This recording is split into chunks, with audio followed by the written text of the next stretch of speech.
Meu nome é Ivone Zegger, eu sou advogada, especialista em direito de família e direito sucessório há mais de 35 anos. E hoje nós vamos responder a perguntas dos leitores do Diário do Comércio em relação justamente a essa área tão importante que é o direito de família e sucessão. O regime de bens, até há muito pouco tempo, era alguma coisa que você não poderia modificar. O Código Civil atual, que na verdade ele é de 2002, ele permitiu, em um de seus artigos, ele permitiu com que as pessoas que se casam e que têm, obviamente, um regime de bens já definido, evidentemente no seu casamento, e nós estamos falando a princípio de casamento, aonde você deve escolher o regime de bens que te interessa. Neste momento, se este regime de bens não estiver atendendo ao casal como deveria, o casal deverá se dirigir, juntamente com o advogado, se dirige ao judiciário e vai peticionar, vai fazer uma petição para que o judiciário saiba e entenda que, naquele momento, o regime de bens, por uma série de motivos que deverão ser informados ao juiz, aqueles motivos que serão fortes o suficiente para que o juiz entenda da necessidade de se modificar o regime de bens, seja tão forte que faça com que o juiz entenda que há necessidade por parte do casal, em comum acordo, esse entendimento de que o regime que até então atendia muito bem ao casal, a partir de um certo momento ele já não tem mais requisitos fortes para atender a vida administrativa do casal. Portanto, sim, é possível, você deve recorrer a um advogado da sua confiança para que, neste momento, seja feita a ação própria de modificação de regime de bens, lembrando que ela deve ser muito bem estruturada e que não tenha danos a terceiros. Essa é uma questão bastante importante, veja. Quando você diz que vive numa união estável, provavelmente há 15 anos, a princípio eu diria a você, seria muito interessante que você tivesse um documento que provasse esta união estável desde a época que vocês estão juntos. Você faria uma escritura de união estável, procure o auxílio do seu advogado para que vocês possam fazer e deixar finalmente registrado que vocês estão numa união, numa convivência pública, contínua e duradoura durante todo esse tempo. Obviamente, isto vai fazer com que você consiga provar no futuro, se houver uma separação, se houver um falecimento, você conseguirá provar que durante o tempo que vocês estiveram juntos, vocês construíram um imóvel, vocês fizeram um financiamento, vocês têm uma conta conjunta, alguma coisa mostrando que tanto ele quanto vocês têm direito, no caso, a este imóvel financiado. O financiamento provavelmente deve ter sido feito nessa constância da união estável, então esta possibilidade que você diz da esposa, ex-cônjuge do seu atual companheiro reivindicar, ela pode reivindicar. Entretanto, vocês terão provas de que a aquisição foi feita no período da convivência e, portanto, você é que terá direito não só à continuidade do financiamento, como ao financiamento em comum acordo, evidentemente, com seu companheiro, que também deverá ter direito à metade. Essa é uma questão que normalmente eu recebo quando eu respondo as questões em programas de TV, em vários lugares, inclusive aqui no meu escritório, mas eu preciso te dizer uma coisa.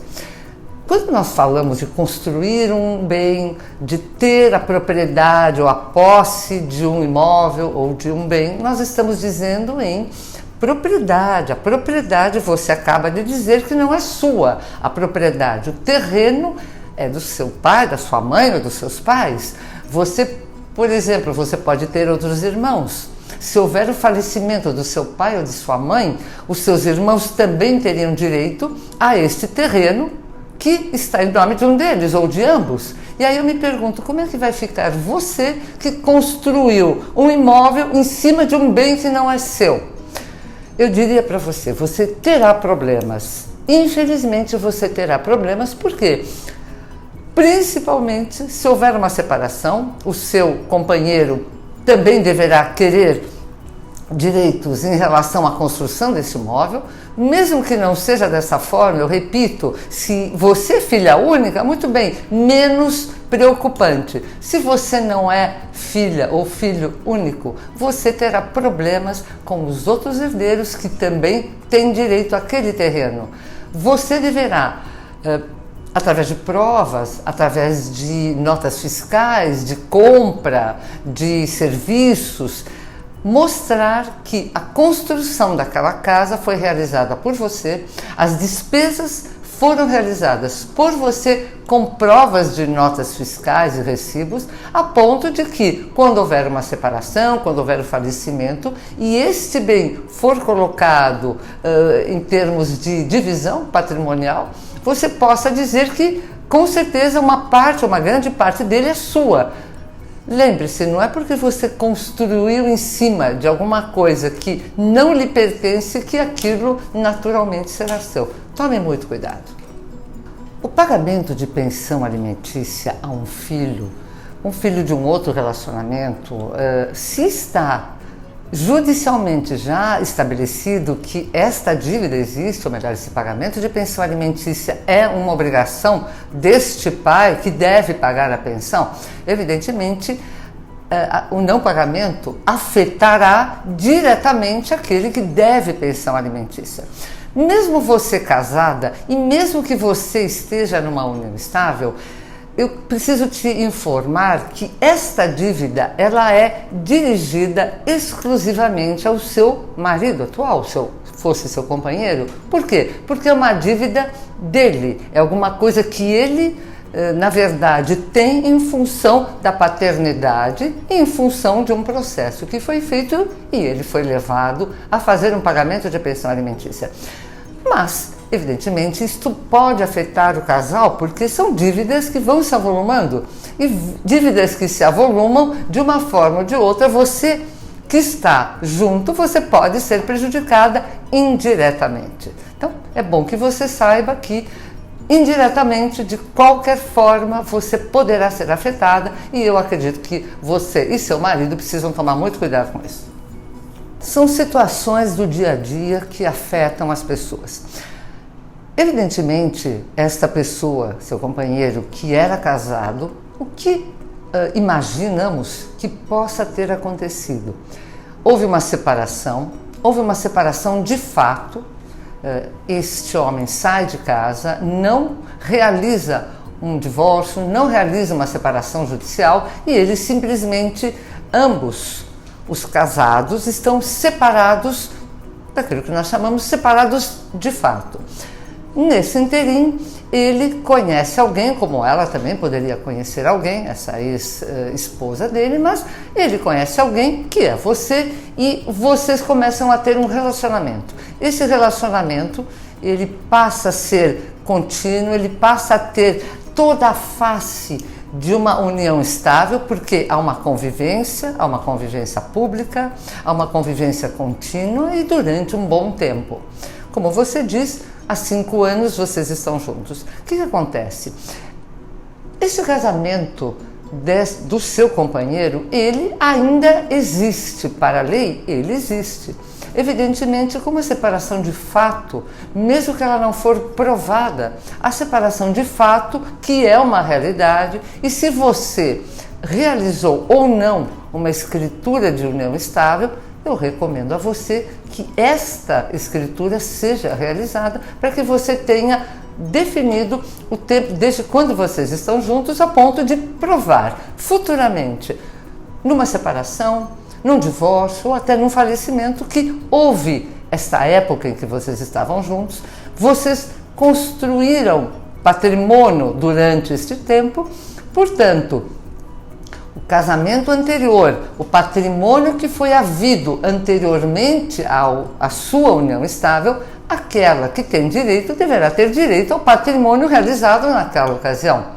Não tem nada a ver com patrimônio, ela não teria direito a este patrimônio que vocês realizaram durante o tempo que vocês estão juntos. Mas tome cuidado, recomendo novamente que você busque um advogado para tentar, pelo menos da sua parte atual e da dele, construir alguma coisa com muita tranquilidade. Muito bem, é uma outra questão bastante interessante, porque a nossa Constituição, que é de 88, já diz que filhos, independentemente da forma como eles aconteceram, seja dentro do casamento, numa união estável, filhos adotados, filhos obtidos por inseminação artificial, enfim, a forma como aconteceu desses filhos serem reconhecidos, tanto a sua maternidade quanto a sua paternidade, vai fazer com que todos sejam absolutamente iguais, sem nenhuma restrição. Portanto, a partir, repito, de 1988, com a nova Constituição, mostrando que todos os filhos são absolutamente iguais perante a lei, independentemente de como eles ocorreram, ou melhor, de que forma este pai ou esta mãe os tiveram durante a sua vida,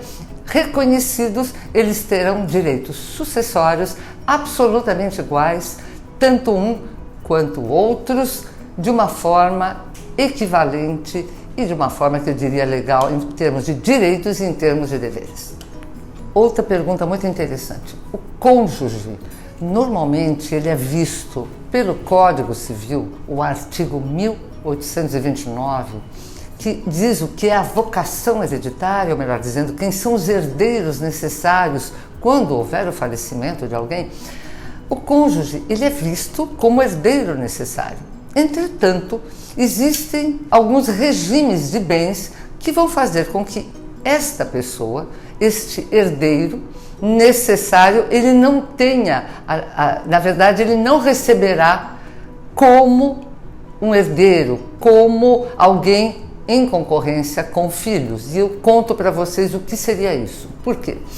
A depender do regime de bens que foi adotado por parte do casal, as pessoas serão, dependendo do regime, repito, elas serão meiras e herdeiras, somente meiros ou somente herdeiros.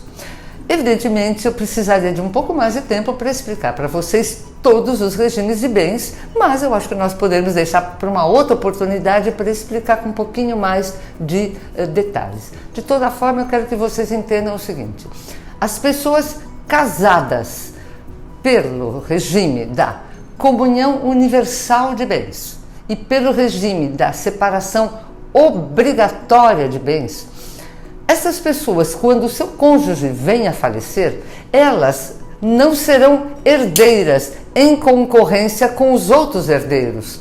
Na verdade, quem está casado em comunhão total de bens, no fundo já tem direito à metade, aquilo que nós chamamos de meação. Por conta do regime de bens, já tem direito à metade, à meação de todos os bens. Portanto, para a lei, essa pessoa não teria direito à herança. Por quê? Porque ela já tem direito à metade de todo o patrimônio.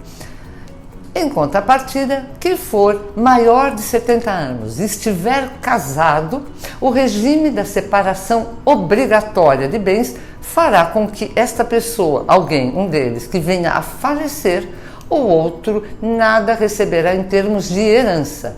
Poderá vir a receber alguma coisa que foi construída durante o período do casamento. Portanto, terá direito à meação, à metade daquilo que foi feito, comprado durante a época deste casamento. Bom, a diferença entre união estável e casamento, na verdade, já foi muito maior. Hoje, ela ainda existe uma diferença entre o casamento e a união estável. E você vai me perguntar, mas onde a diferença? Eu soube que os direitos são iguais, são parecidos, etc. Mas o que eu digo a você é o seguinte: quando você se casa, você é obrigada a levar uma série de documentos ao cartório de pessoas naturais para que você realize o seu casamento. Portanto, esses documentos vão mostrar que aquela pessoa não está casada, ou é solteira, ou é divorciada com partilha de bens, importantíssimo. Se não houver a partilha de bens, o divórcio sozinho não dará direito ao casamento, e uma série de outros documentos, não vamos entrar agora no detalhe, tá? Quando você obtém uma certidão de casamento, você pode, inclusive, estar morando no sul do país e o seu marido pode estar morando no Amazonas e, de toda forma, se houver uma separação ou um divórcio, ou se houver um falecimento, o título, o documento hábil para que você demonstre que você estava num casamento, portanto, tem direitos e deveres, é simplesmente a certidão de casamento. Diferentemente, eu diria paralelamente, a união estável. Ela te dá direitos, evidentemente, e também te dá deveres. Entretanto, você deverá provar, você deverá comprovar que você estava numa união estável. E você pode me dizer, bom, mas se eu tiver uma escritura ou um contrato de união estável, já não seria suficiente? A resposta é não. Por quê? A união estável, com um documento ou sem um documento, sempre deverá ser comprovada no judiciário. Ou melhor dizendo, é o juiz, através de provas, através de documentos, é que irá dizer se realmente ele observou que vocês estiveram durante um tempo numa união estável, que eu vou repetir, que é uma convivência pública, contínua e duradoura no tempo. Os documentos e tudo aquilo que for levado ao juiz deverá ser criteriosamente levado, inclusive com testemunhas, inclusive com uma série de outras provas, para que ele diga, não, realmente vocês estavam numa união estável. Ou, se você não tiver nenhuma prova, ou pouquíssimas provas, de que você teve essa convivência para formar família, dificilmente você conseguirá ter direitos e deveres em relação à sua união. Portanto, eu repito, eu digo, aí está a questão, a grande questão. Existem diferenças muito grandes que, evidentemente, a depender do casal, elas podem ocorrer muito bem ou muito mal.